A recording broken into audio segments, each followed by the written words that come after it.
I wonder how this happened.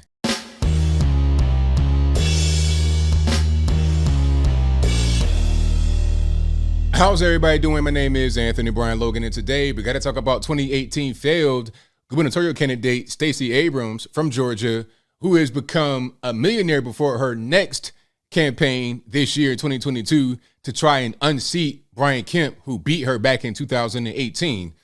Now, this is kind of a rags to riches story. She was worth like 100,000 or less back in the day, and now she's like at about 2 or 3 million. We'll get into the particulars in a moment in the article we're going to go through. But how did this happen? Why are we here right now? Well, it's pretty clear to see that there's been a bunch of money infused into her from the Democratic establishment all over the country because they want her to be this big figure, this big political figure. And I'm not trying to be punny when I say big because she's kind of hefty. I'll talk about that in a minute. I'm not trying to fat shame. I'm just saying it does matter, and you understand why.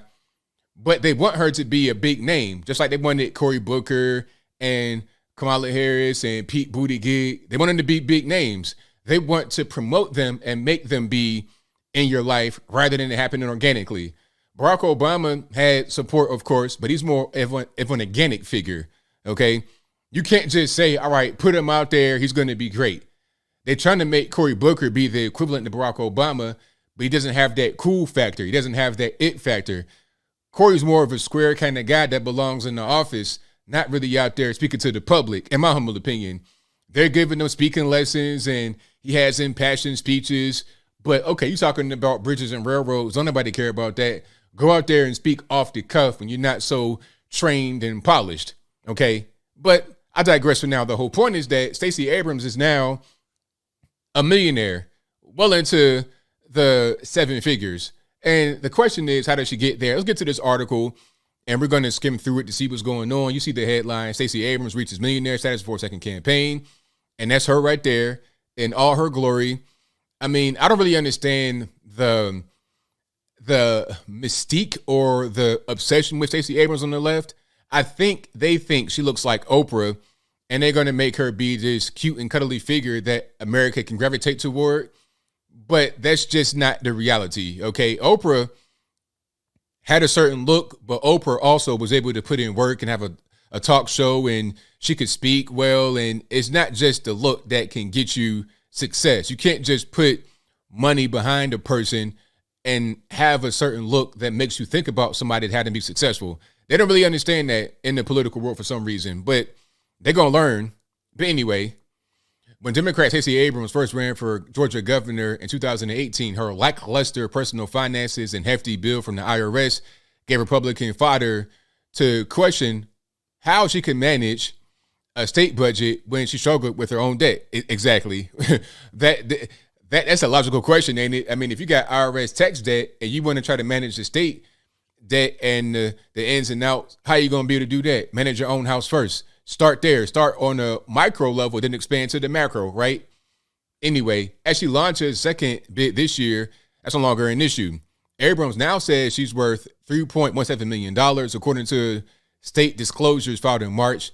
That's compared with a net worth of $109,000 when she first ran 4 years ago. I wonder how she got all that money. Where did that money come from? Her rapid ascent into millionaire status corresponds with a rise in national politics. Since the 2018 defeat to Republican Brian Kemp, Abrams has become a leading voting rights activist. Okay, that's where her money's coming from. She's a voting rights activist, so if you see her on television, if you see her do a keynote speech or something like that, oh, she's getting paid handsomely. All right, very well. She was considered as a potential running mate to President Joe Biden and is widely credited with organizing voters in Georgia to help him become the first Democrat to carry the state in the presidential vote in 28 years. Along the way, she has earned $6 million, mostly driven by $5 million in payments for books and speeches. Now, let's talk about this whole thing about her potentially being the running mate of Joe Biden. That was never going to happen. You see, people kind of got mad about that. They thought that she would be a shoo-in. I remember she kind of like got ghosted by Joe Biden. But understand this. Looks at a certain point matter. And don't nobody get offended, please. This ain't me talking. I'm just saying this is what matters. You're talking about national elections, all right? Looks matter. Barack Obama Barack Obama, handsome guy, really suave, debonair. People love Barack Obama right now to this day because of that. Even in Canada, Trudeau, handsome guy. A lot of women love him. That's the reason why he's in office. Macron, same thing. This is just what it is, okay? The reason why Joe Biden is able to win the presidency is because of some foolishness going on, number one. But number two, you have the connection to Barack Obama. If not for that, he would have no chance at all. Decrepit looking old white guy, not going to happen. Now, Stacey Abrams, on the other hand, is way too big to try and call herself being vice presidential anything. Okay, it's just not going to happen. Point blank, period. And a woman on top of that, a lot of women don't like other women, especially not in leadership roles. A lot of women understand that men are better at being leaders because we're not so emotional and tied into our feelings like they are. I'm not saying it as a negative thing. It's just a thing. It's just the reality. Now, if you're talking about trying to become the governor or a more off election year type race, then looks matter less because you're getting more educated people that are more in tune with what's going on, that are more politically involved. But the average normie, if they could vote, this person it ain't going to do it. It won't help the president become the president. It's just not it. Maybe she can get in there if it's a matter of, okay, blue versus red. But no, Kamala Harris is in there because they think she's attractive for her age. That's really the long and short. She's a woman, looks kind of halfway attractive, kind of a minority. Okay, boom, you got it. That's just going on with that. See, this right here ain't really going to work. This is not very appealing. I'm sorry. It just is what it is. So her being a running mate to Joe Biden, I don't really think so. And then somebody said she could be the president. Please, come on, stop playing. That'll never happen. But anyway, that wealth has exposed her to a different line of criticism from Republicans who hope to portray Abrams this year as an elitist out of touch with average Georgians. Garrison Douglas, a spokesperson for the National Republican Party, accused Abrams of using her campaign, quote, as a platform for her own financial gain. Of course. I mean, that's what happened, didn't it? She worth $109,000 and she had IRS tax debt, but now all of a sudden, no IRS tax debt and is worth $3.17 million. Come on. That's clearly what happened. What did she do in the 4 years ever since losing to Brian Kemp to make her get that kind of money? To go from $100,000 there, barely, like you're pretty much worth in the 5 figures to now in the 7 figures. Made $6 million over 4 years. How'd you do that? It's because of your political campaign. Nothing more, nothing less. You didn't just invent some kind of thing. You didn't just come out with a whole new way to shop online. You didn't innovate in the market. You didn't create any new value. You just created a lane for yourself in the political sphere by doing speeches and appearances and whatnot. That's what happened. Keep it all the way plain. During a rally in the state last month, former President Donald Trump knocked her for, quote, living in these gorgeous multi-million dollar houses.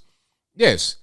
Okay, that's just what it is. Abrams hasn't purchased a home for a price tag exceeding $1 million, and Trump spends much of the year in his living lavish at Mar-a-Lago Resort. Oh, are we going to compare that, AP? Is that what we're doing? Associated Press used to be all neutral. You're going to compare Donald Trump, a real estate professional, to a person who was only getting their money from politics? Donald Trump did not make money while he was a president. He did not make money while in office. He donated his checks as a president away. He has money already. You can't compare a self-made guy or a guy that had his family help him become successful in real estate to a person who's only become successful as a result of politics. That's not the same thing. Compare apples to apples. Compare Stacey Abrams to a person like Nancy Pelosi or Maxine Waters or somebody like that. Not Donald Trump, an actual professional guy before he became in office. But anyway, the leading Republican seeking a nomination for governor, incumbent Brian Kemp and challenger David Perdue, are far wealthier than she is. Okay, but again, did they make their money from politics or did they make it in other ways? Perdue, is that Purdue chicken? Purdue food? I mean, come on, let's not play these games, AP. AP, you putting out stuff that the average normie may kind of miss, but I'm able to catch up on it right away. I see the dog. I hear the dog whistles. I'm a whole bloodhound over here. But anyway, in an interview, Abrams said it was ironic for Republicans to criticize her financial success, something the party often praises as a result of hard work. What hard work? You became a political pundit and made your money that way. And this whole chip on your shoulder from losing and having an election so-called cheated from you, speaking about Stacey Abrams now, you made your money from that, not from actually doing anything beyond that, okay? So there's more to this article, but I'm not really going to get through it here, okay? I'm not really going to, all right? Hold on, here's another line. She paid off IRS debt, student loans, and credit card debt in 2018. When she first ran for governor, Abrams had a paltry retirement account of less than $5,000. Now she has more than $725,000 in stocks and bonds. Okay, so now she has a property for $1 million, with a mortgage, $160,000, and she bought her parents a house in suburban Atlanta for $370,000. So making money. There's no real reason for Stacey Abrams to even win. She could continue doing what she's doing, carrying a chip on her shoulder, talking about, oh, I'm a victim, white man this, white man that. They're keeping me out. They don't want me to win. Just keep doing that forever.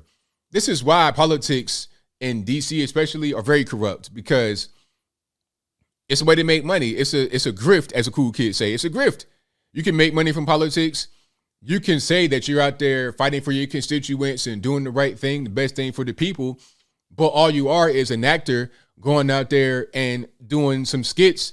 You're like an SNL actor who gets paid handsomely to do so. That's what it is. It's like, we're in the Truman Show. You are a participant in the show who knows what's going on, and you're one of the top paid actors. Now, I don't know what the Democrats think their investment will do, really. I'm not really sure what they think it's going to do. Maybe they're trying to turn Georgia blue. Maybe they want her to be the governor. I'm not really sure. I don't think Stacey Abrams can win in Georgia. The reason why she lost in Georgia is I'm right here. I'm in Tennessee. I'm right on the Georgia line. I'm in Georgia all the time.